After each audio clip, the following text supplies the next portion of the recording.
1914년에 이제 영국 탐험가 어니스트 세틀턴이라는 사람이 있었어요. 이 사람이 영국 탐사를 떠나기 위해서 대원을 모집하면서 신문 공고를 냈습니다. 뭐라고 냈냐면, 남극 탐험을 위한 대원을 모집합니다. 임금은 적습니다. 혹독한 추위와 몇 달 동안 이어지는 위험과 싸워야 합니다. 무사히 집에 돌아올 수 있을지 보장할 수 없습니다. 그러나 성공하면 명예와 영광을 얻게 됩니다. 이런 공고를 낸 거예요. 여러분, 이런 공고가 났을 때 과연 얼마만큼의 사람들이 이 모집에 지원했을까요? 임금도 적어. 저 임금이야. 고생은 직사도록 해. 다시 집에 돌아올지 죽을지 몰라. 그런데 그 당시 사람들이 5,000명이나 되는 사람이 모집 공고를 보고 지원을 했다고 합니다. 그러면 왜 임금도 적고 근무 환경도 열악함에도 불구하고 그렇게 많은 사람들이 그 남극 탐험에 지원을 했을까요? 왜냐하면 그 남극 탐험이 가지고 있는 비전을 그 마음의 눈으로 보았기 때문에 그런 것이죠.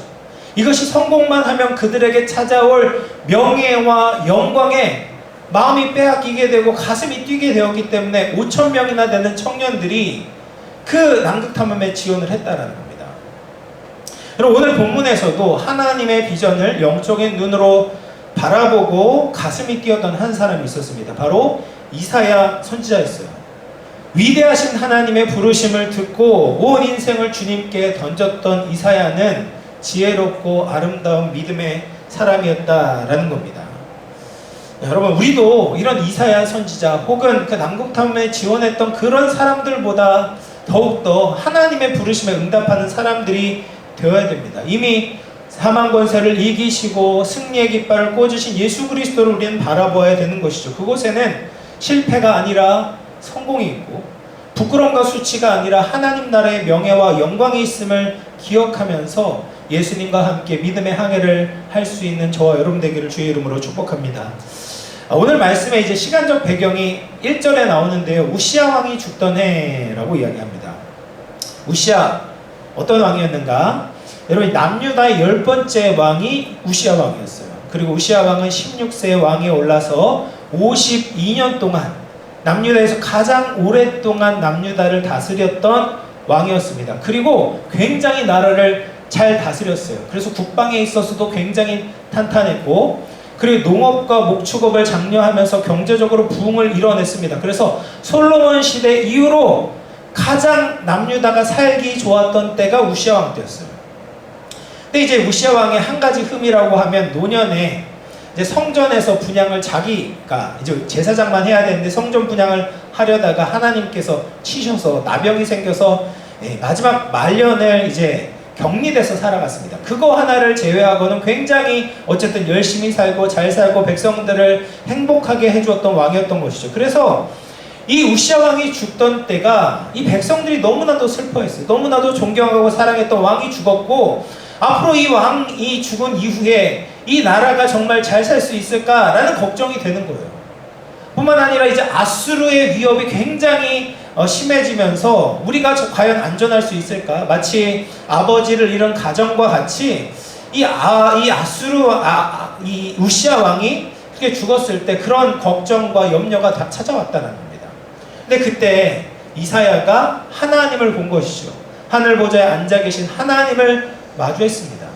그래서 무엇을 보았냐면, 이 인관왕이 진짜 왕이 아니다라는 거예요. 우시야 왕은 죽었지만 하나님은 여전히 이스라엘 왕자에 앉아 계시고 다스리고 계시다라는 것을 환상을 통해서 보게 되었다는 겁니다. 그럼 이사야가 마주했던 하나님의 모습이 무엇인가? 먼저는 하나님의 거룩하심과 은혜를 보게 되었어요. 그래서 오늘 본문 말씀 보면 하나님에 대한 묘사가 나오는데 3가지가 충만했다라고 이야기를 합니다. 그래서 이제 1절을 보시면 그의 옷자락은 성전에 가득했다라는 거예요. 성전에서 하나님을 보았는데 하나님의 옷자락이 성전에 가득한 것을 본 거예요. 고대 근동사회에서 이 왕의 옷자락은 왕의 신분과 통치권을 상징했습니다. 그래서 뭐 이제 텔레비 같은데 보면 그런 거 보면은 굉장히 옷자락이 길게 늘어져 있는 그런 사람들, 막 왕족들이나 귀족들이 그렇지 않습니까? 그처럼 이 옷이 굉장히 늘어지고 굉장히 길다라는 것은 그 사람의 통치와 권위 이런 것들이 얼마나 이게 넓은지에 대해서 보여주는 거거든요. 그러니까 성전 전체가 하나님의 옷자락으로 가득했다라는 것은 하나님께서 성전에서 영광을 받으셔야 되고 온 세상을 다스리고 계시는 왕이다라는 것을 보여주고 있는 것이죠. 두 번째로 하나님의 모습을 묘사하면서 무엇이 가득했다라고 이야기를 하냐면 하나님의 영광이 충만하다라고 찬양하는 그 찬양 소리가 가득했다는 거예요.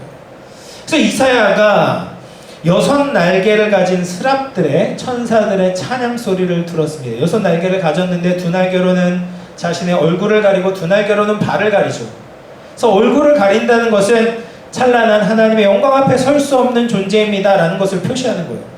발을 가린다라는 것은 겸손함을 상징하는 겁니다. 여러분, 스랍은 천사들은 사람이 마주하면 사람들이 마치 하나님인 것처럼 엎드릴 수밖에 없는 존재, 영적인 존재예요. 죄도 없습니다. 그런 존재들이 하나님 앞에서는 얼굴도 가려야 되고 발도 가려야 된다는 거예요. 근데 그 스랍들이 입술로 찬양하는 것이죠. 거룩하다, 거룩하다, 거룩하다. 그러니까 하나님의 가장 중요한 속성, 본질은 뭐냐면 거룩입니다. 하나님은 모든 피조물과 구별되시고 죄와도 구별되시는 거룩함을 가지신 분이다라는 거예요. 그래서 지극히 거룩하시고 완벽하게 거룩하시고 가장 거룩하신 분이 바로 하나님이십니다. 그리고 스랍들이 찬양하죠. 그래서 만군의 여호와의 영광이 온 땅에 충만하도다. 그 찬양 소리가 얼마나 웅장했는지 문지방의 터가 유동했다라고 성경은 기록하고 있는 것이죠. 세 번째로 하나님을 묘사할 때 연기가 충만했다라고 이야기를 합니다. 연기는 하나님이 나타나실 때마다 일어나는 현상이었거든요. 성전 안에 연기니까 성전에서 이제 향을 피우거든요. 이 성소 안에 있는 향을 피우는데 그 향이 성전 안에 가득했다라는 것이죠. 그러니까 이사야가 하나님을 마주할 때 모든 감각을 통해서 하나님의 임재를 경험한 거예요. 눈으로는 하나님의 옷자락이 성전에 가득한 것을 보게 되고, 귀로는 스랍들의 찬양 소리가 충만한 것을 듣게 되고, 또 코로도 이 향이 가득한 것, 이 하나님을 향한 그 향내가 가득한 것을 이 코로 냄새를 맡으면서 하나님의 임재의 충만함 가운데 압도된 거예요. 근데 그렇게 될 때 이사야가 뭐라고 고백하냐면 6장 5절 말씀을 보시면 같이 한번 읽어볼게요. 시작. 그때 내가 말하되 하루다 나여 망하게 되었도다. 나는 입술이 부정한 사람이요 나는 입술이 부정한 중에 거주하면서 만군의 여호와이신 왕을 배웠습니다. 또 이사야가 하나님 앞에 설 때 하루다 나여 망하게 되었도다 라고 고백했어요. 여러분, 하나님을 마주할 때 어떤 느낌이 들 것 같아요?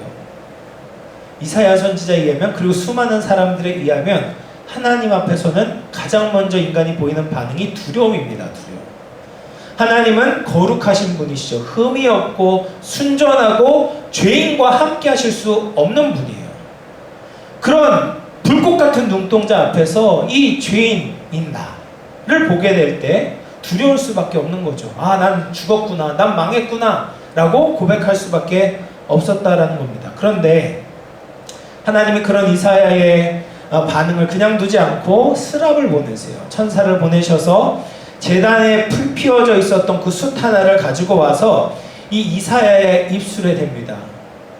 그러면서 이야기를 하는 거예요. 6장 7절에 보면 이것이 내 입에 닿았으니 내 악이 제하여졌고 내 죄가 사하여졌느니라. 제단에서 가지고 왔다는 것은, 제단은 어떤 것입니까? 제물이 드려지는 것이거든요. 그래서 제물을 통해서 하나님께서 용서하시는 그 구속의 은혜로 말미암아 이사야가 하나님께 용납되었다, 받아들여졌다, 죄가 사해졌다, 깨끗하게 되었다라는 것을 선언하고 있는 겁니다.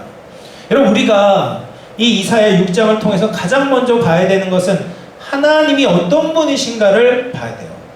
하나님은 거룩하신 하나님입니다. 하나님 거룩하신 분이에요. 우리가 가볍게 여길 수 있는 만한 분이 아니다라는 겁니다. 하나님께 막대할 수 없어요. 하나님의 말씀을 진중하게 생각해야 됩니다. 하나님의 존재는 온 우주보다 무거우신 분이시죠. 그 앞에 아무도 설 수 없습니다. 그런데 동시에 하나님은 우리를 사랑하셔서 우리의 죄와 우리의 부정을 하나님 앞에 고백할 때 하나님께서는 우리를 용서해 주시는 거예요. 우리를 깨끗게 하여 주신다라는 겁니다. 이 하나님의 거룩하심과 은혜를 통해서 우리가 하나님의 영광을 봐야 됩니다. 여러분, 똑같은 성전을 봐도, 똑같은 사람을 보아도 누구는 하나님을 느끼고 누구는 아무것도 깨닫지 못합니다. 요한복음에 보면 예수님에 대해서 이렇게 말합니다. 요한복음 1장 14절 말씀을 보시면 같이 한번 읽어볼게요. 시작. 말씀이 육신이 되어 우리 가운데 거하시네. 우리가 그의 영광을 보니 아버지의 독생자의 영광이요 은혜와 충만하다. 예수님을 보면 하나님의 영광이 보인다라는 거예요. 왜냐하면 예수님은 하나님이시기 때문에 예수님을 볼 때 하나님의 영광이 보이는 거죠. 은혜와 진리, 진리가 거룩을 뜻한다면 은혜와 거룩함을 예수님을 통해서 보여진다라는 거예요. 그런데 여러분, 신약 성경을 보면 예수님을 보고도 하나님의 영광을 보지 못한 사람들이 많았습니다. 바리새인들을 비롯해서 수많은 사람들이 예수님을 그냥 한 청년으로 봤어요. 한 청년으로 봤어요. 그리고 자신의 지위를 위협하는 그런 존재로밖에 여기지 않는 거예요. 그러면서 예수님을 핍박하고 죽이려고 했었던 것이죠. 그런 사람도 있는가 반면에 눈이 열린 제자들은 예수님이 바로 하나님이시라는 것을 깨닫게 됩니다. 그리고 예수님 앞에 엎드리는 거죠. 구원의 은혜를 받게 된다는 거예요. 여러분, 똑같이 이 자리에 앉아있지만 예배를 드리러 오지만 어떤 자는 하나님의 말씀을 통해서 하나님의 영광을 보고 하나님의 거룩하심과 은혜를 깨닫는 반면 어떤 사람은 그냥 마당만 밟고 돌아가는 사람도 있다라는 거예요. 우리는 하나님이 누구신지 깨달아야 됩니다. 하나님의 영광을 봐야 된다는 것입니다. 사랑하는 우리 영암의 청년 여러분, 우리의 눈이 열려 하나님의 거룩하심과 은혜를 알 수 있기를 바랍니다. 교회에서 함께 예배 드릴 때, 여러분이 개인적으로 성경 말씀을 볼 때, 또 기도할 때 멀리 계신 하나님이 아니라 이 세상과 우리의 인생을 다스리시고 돌보시는 하나님을 만나기를 바랍니다. 거룩과 사랑을 둘 다 포기하지 않고 예수님을 통해서 우리까지도 그 영광 안으로 품어주신 하나님의 깊은 뜻을 깨닫고 감사하는 저와 여러분 되기를 주의 이름으로 축원합니다. 두 번째로 우리가 살펴볼 것은 이사야가 하나님의 부르심에 어떻게 응답했느냐예요. 자, 여러분, 이 흐름을 보시면 하나님을 만나요. 하나님의 영광을 보게 되고 그 다음에 어떻게 되냐면 하나님의 부르심을 듣고 응답해요. 그리고 하나님이 이사야에게 어떤 일을 맡기실지에 대해서 말씀하고 계시는 거예요. 이 흐름으로 가고 있어요.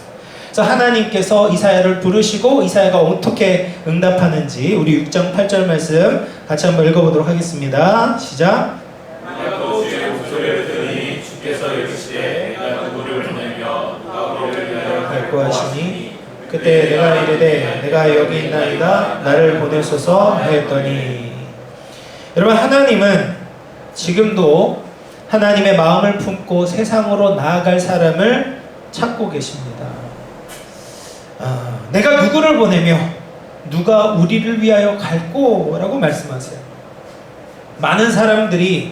수많은 사람들이 자기를 위해서 분주하게 움직이지만 하나님의 마음과 필요에 대해서는 움직이지 않고 있습니다. 그러나 하나님의 은혜에 감격한 이사야는 주저하지 않고 말하는 거죠. 주님, 제가 여기 있습니다.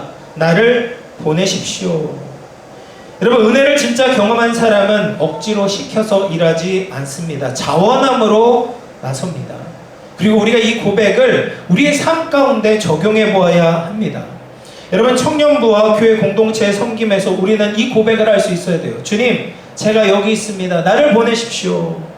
여러분, 교회는 몇몇 사역자나 특정 사람만 움직이는 것이 아닙니다. 성도 한 사람 한 사람은, 청년 한 사람이 각자의 자리에서 부르심에 응답하게 될 때 그리스도의 몸이 건강하게 세워지는 거예요. 그래서 여러분, 청년부 안에서 섬김의 자리가 생길 때 주님, 제가 여기 있으니 나를 써주십시오. 나를 보내주십시오 라고 고백하는 여러분들 또 제가 되었으면 좋겠습니다. 또한 우리 일상의 현장에서도 우리는 이렇게 고백할 수 있어야 됩니다. 여러분, 하나님은 여러분의 일상의 자리로 보내고 계세요. 일상 선교사로 보내고 계시는 것이죠. 세속적인 흐름에 휩쓸리지 않고 세상 속에서도 하나님의 가치관대로 움직이는 그런 하나님의 사람을 찾고 계신다는 거예요. 그래서 여러분이 가정에서 또 직장에서 또 학교에서 앞으로 또 군대에서 여러분 하나님이 여러분들을 보내실 때 주님 내가 여기 있습니다. 나를 써주십시오. 나를 보내소서라고 고백할 수 있는 저와 여러분 되기를 바랍니다. 여러분 예수님도 이렇게 말씀하셨어요. 마태복음 9장 37, 38절 보면 제자들에게 이르시되 추수할 것은 많되 일꾼이 적으니 그러므로 추수하는 주인에게 청하여 추수할 일꾼을 보내주소서 하라 하시니라 라고 말합니다. 여러분 이 세상에는 하나님의 위로와 하나님의 소망이 다 필요하다는 그런 사람들이 많다는 거예요. 근데 문제는 무엇입니까? 그 하나님의 사랑, 하나님의 뜻을 전달할 수 있는 그런 충성된 진실된 일꾼이 없다라는 겁니다. 그래서 제자들에게 말하는 거죠. 일꾼을 보내주소서라고 기도하라고 해요. 여러분 하나님의 마음을 공감하고 하나님의 아픈 마음을 끌어안고 기도하는 것이 여러분 소명의 출발점입니다. 근데 이 말씀은 여기서 끝나지 않죠. 바로 뒤에 보면 마태복음 10장 1절에서 그 기도하던 12 제자들을 예수님이 불러서 세상으로 파송하시는 겁니다. 그래서 여러분 기도하는 것은 기도로 끝나는 것이 아니에요. 예배로 끝나는 것이 아니에요. 우리가 정말 하나님의 부르심을 붙잡고 세상으로 들어가는 것까지 보냄을 받는 것까지 이어져야 하는 것입니다. 여러분 구약 때나 이사야 때나 예수님 때나 신약 때나 지금도 마찬가지입니다. 하나님은 사람을 통해 일하기를 원하십니다. 그리고 보낼 만한 사람을 찾고 계십니다. 하나님의 부르심에 가슴이 뛰고 손발을 걷어붙이고 하나님 말씀 따라서 움직일 수 있는 순종의 사람을 찾고 계십니다. 우리 영암 청년들이 하나님이 찾으시는 사람들이 되기를 바랍니다. 하나님의 부르심에 자원하는 마음으로 주님 제가 여기 있습니다. 나를 보내소서, 나를 써주소서. 오늘 찬양의 고백과 같이 그렇게 마음을 다해서 고백하며 응답할 수 있는 저와 여러분 되기를 주의 이름으로 축복합니다. 마지막으로 우리가 살펴볼 것은 이제 하나님께서 이사야에게 어떤 사명, 어떤 일을 하라고 보내시는가를 살펴보려고 해요. 그래서 이것을 잘 알기 위해서는 이제 이사야서 6장 9절 10절 쉬운 성경으로 가지고 왔거든요. 우리 같이 한번 읽어보도록 하겠습니다. 시작. 그러나 주께서 말씀하셨다. 가서 이 백성에게 전하라. 너희가 듣기는 들어도 알아듣지 못하고 보기는 보아도 알아보지 못할 것이다. 너는 이 백성을 조집새 백성으로 만들어라. 그들의 귀를 닫고 그들의 눈을 어둡게 하여 듣고 보아도 깨닫지 못하게 하여라. 혹시 그들이 눈으로 보고 귀로 들어서 마음에 깨달음이 생겨 내게로 돌아와 고침을 받을까 걱정된다. 여러분 이 말을 그냥 보면 얘네들이 진짜 돌아올까봐 걱정된다라고 해서 하나님이 이스라엘 백성들이 돌아오지 않도록 수수께끼 같은 말씀을 이사야에게 전하라고 하신 것이 아니에요. 그런 게 아닙니다. 이사야 전 문맥을 보면 하나님은 이스라엘 백성들이 하나님께로 돌아오도록 좋은 열매를 맺도록 하나님께서 준비하시고 보호하시고 모든 좋은 것을 공급하셨어요. 근데 이스라엘 백성들이 하나님의 그 부르심에 하나님의 말씀에 반응하지 않았던 거예요. 그래서 대표적으로 보여주는 말씀이 이사야서 5장 19절 말씀입니다. 제가 한번 읽어보겠습니다. 그들은 이스라엘의 거룩하신 분을 비웃기까지 한다. 빨리 아무 일이라도 행해 보십시오. 당신께서 할 수 있는 일을 어서 우리에게 나타내 한번 보여보십시오. 우리는 당신의 계획을 보기 원합니다. 이 믿음의 고백이 아니라 하나님의 말씀을 비웃듯이 이야기를 하는 거죠. 여러분 이렇게 하나님의 말씀을 비웃으면서 팔짱 끼고 듣는 사람에게 아무리 바른 말을 하고 진리를 말해도 한 귀로 듣고 한 귀로 흘러가는 거예요. 그 마음에 들려지지 않는 거예요. 깨닫지 못하는 거예요. 그러니까 하나님은 이스라엘 백성들을 사랑하지 않는 것이 아니라 너무나 사랑하셨어요. 그래서 이사야를 보내셔서 그들이 듣지 않고 깨닫지 않을지라도 하나님의 말씀을 전하게 하시는 거예요. 근데 여러분 이사야에게 맡기신 그 일이 무엇인지 한번 생각해 보십시오. 이사야는 아무도 알아주지 않고 인정해주지 않는 그 일을 해야 했어요. 사람들에게 아무리 전해도 그들은 듣지 않는 거예요. 받아들이지 않는 거예요. 그렇게 헛수고처럼 보이는 일을 계속 감당해야 했다는 겁니다. 그럼에도 불구하고 이사야는 주님의 말씀에 순종했어요. 여러분, 제가 2주 전에 한 선교사님을 만났습니다. 제 대학교 선배인데 지금은 이제 중국 선교사로 사역을 하셨어요. 그래서 거의 25년 만에 만나가지고 회포를 풀었습니다. 그래서 지금까지 어떤 사역을 하셨는지 쭉 이야기를 좀 들어봤어요. 근데 20년 동안 중국에서 캠퍼스 사역, 대학생 사역을 하셨는데 코로나 때 굉장히 힘든 경험을 하셨다라고 말씀을 하시더라고요. 그래서 표현이 이랬어요. 아, 내가 내 인생의 재난과 같은 상황을 경험했다라고 이야기를 했습니다. 자초지종을 들어보니까 이렇습니다. 한 텀 사역을 마치고 안식년을 가졌다. 보통 이제 선교사들이 한 7년 정도 사역을 하고 1년 정도 안식년을 갔거든요. 그래서 안식년을 갔는데 어떻게 할까 기도하면서 생각하다가 말레이시아에 있는 신학교에 가서 이 선교사 공부를 한번 더 해야 되겠다라고 생각을 하신 거예요. 그래서 이제 가족들을 이끌고 말레이시아로 들어간 거예요. 근데 말레이시아에 들어가자마자 코로나가 빵 터진 거죠.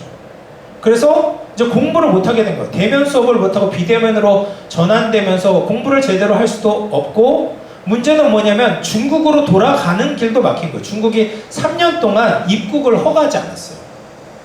그래서 뭐 이를 갈 수도 없고 뭐 그렇다고 한국에서 반겨주는 사람도 없고 해서 결국에는 그 말레이시아에서 3년을 지내야만 했던 거예요. 그러니까 뭐 사역을 할 수 있는 것도 아니고 가만히 그냥 기다려, 언제 이 코로나가 끝나나 이 기다릴 수밖에 없었던 상황이었던 거죠. 더 심각한 것은 뭐냐면 이제 두 아들이 있는데 친구도 있어요. 근데 원래 중국에서 얘네들이 학교를 다니다가 말레이시아로 잠깐만 있으려고 했는데 말레이시아에서 3년 동안 있으면서 아이들이 마음의 상처를 엄청나게 받은 거예요. 그래서 이 선교사님이 기도를 했어요. 하나님, 중국에 못 들어가면 제가 다른 곳으로도 가서 제가 선교를 감당하겠습니다. 기도를 했는데 하나님이 중국에서 네가 해야 될 일이 있다라고 응답을 주신 거였어요. 그래서 3년 동안 아무것도 못하고 시간만 흘려보내게 되었습니다. 그리고 이제 중국에 들어와 보니까 상황이 말이 아닌 거죠. 함께 예배드렸던 공동체가 다 와야 됐어요. 리더들도 사라지고 남아있는 사람이 없어요. 그리고 중국의 캠퍼스 사역은 훨씬 더 어려워졌습니다. 예전에 그냥 자유롭게 캠퍼스에 들어갔다면 이제는 하여튼 뭐 제한이 많대요. 중국 이제 대학생들은 또 복음에 잘 받아들이지 않는 그런 마음 상태가 되었다라는 겁니다. 여러분, 이런 선교사님의 모습을 보면 어떻습니까? 세상적인 시각으로 보면 이 선교사님은 성공자가 아니라 실패자라고 말할 거예요. 수백 명이 모이는 청년 공동체를 이끌고 있는 것도 아니죠. 자녀들이 뭐 좋은 대학에 입학한 것도 아니에요. 자녀들은 사춘기 상처가 고스란히 남았어요. 모은 돈도 없고 갈 집도 없고 시간도 많이 흘렀습니다. 그런데 하나님의 시각에서 과연 이 선교사님을 향해서 뭐라고 말씀하실까요? 실패자라고 하실까요? 아니요, 전 그렇게 생각하지 않습니다. 하나님은 하나님의 부르심을 따라 순종한 이 선교사님을 성공한 사람이다, 하나님이 기뻐하는 자다라고 평가하실 것이라고 믿습니다. 근데 여러분, 우리 인생에도 이와 비슷한 때가 있다는 거예요. 하나님의 부르심으로 믿고 순종했는데 사람들이 부러워할 만한 결과를 꼭 얻는 것은 아니다라는 겁니다. 하나님을 위해서 열심히 노력을 했는데 좋은 대학에 합격하지 못할지도 모르죠. 하나님 부르심을 따라 직장 생활을 열심히 했는데 누구도 알아주지 않고 개독교라고 손가락질 받을지도 모릅니다. 그런 결과를 마주하면서 답답할 때 우리는 이사야를 봐야 된다는 것이죠. 이사야를 통해서 하시는 하나님의 말씀이 무엇입니까? 그래도 그 길을 가라는 거예요. 네가 원하는 열매를 얻지 못해도 하나님이 보내시면 그 길을 가라는 겁니다. 당장 거두지 못해도 하나님이 원하시면 그 자리를 지키고 하나님의 말씀을 살아내라는 것이죠. 그리고 그 부르심을 따라 충성했다면 그 충성이 열매라고 말씀하십니다. 이사야의 마지막 9절 13절 말씀 우리 같이 한번 읽어보도록 하겠습니다. 13절 시작.